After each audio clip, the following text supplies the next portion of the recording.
আসসালামু আলাইকুম, welcome to my channel Juri's lifestyle chat গায়েব।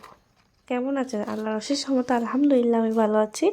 আবারও নতুন একটি ভিডিও নিয়ে আপনাদের সামনে হাজির হয়ে গিয়েছি। আজকে রান্না করব বিভিন্ন ধরনের সবজি দিয়ে ভাজি।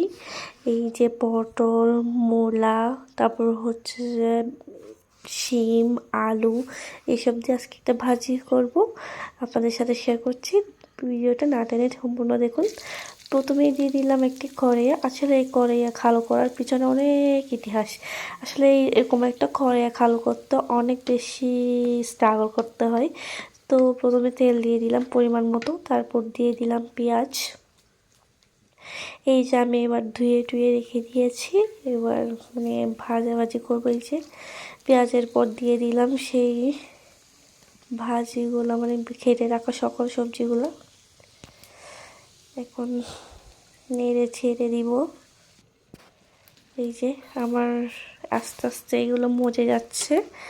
প্রথমে মনে হয়েছিল অনেকগুলা এই হাঁড়িতে হবে না, আমি একটু টেনশনে পড়ে গিয়েছি, পড়ে দিচ্ছি না, সব কিছু এখন একদম কষে কমিয়ে গেছে। এবার আমি নেড়ে ছেড়ে দিচ্ছি। প্রত্যেক ভাইয়ের মতো এবারও আমি মাটির চুলায় রান্না করছি। মাটির চুলায় রান্না করার আলাদা একটা মজা পাই আমি, এটা আমার অনেক বেশি ভালো লাগে। দিয়ে দিলাম পরিমাণ মতো হলুদের গুঁড়া,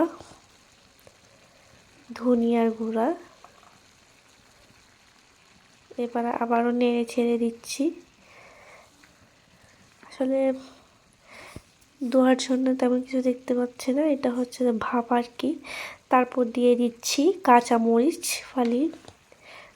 ফালি দিয়ে আবারও ভেজে নিচ্ছি, নেড়ে ছেড়ে দিচ্ছি। এই যে নেড়ে চেড়ে দেওয়া শেষ। এভাবে আবার ঘুরিয়ে রেখেছি। আবার একটু ঢাকনা তুলে দেখছি আমার সবজিগুলো কেমন হয়েছে। আলহামদুলিল্লাহ আমার সবজি অলমোস্ট ডান। মাশাআল্লাহ আমার সবজি খুব ভালো একটা কালার আসছে, খেতেও খুব মজা হয়েছে। আমি এভাবে ভাজি করে থাকি প্রায় সময়। আমার ভিডিও ভালো লাগলে লাইক, কমেন্ট, সাবস্ক্রাইব করবেন। Thanks for watching. আসসালামু আলাইকুম।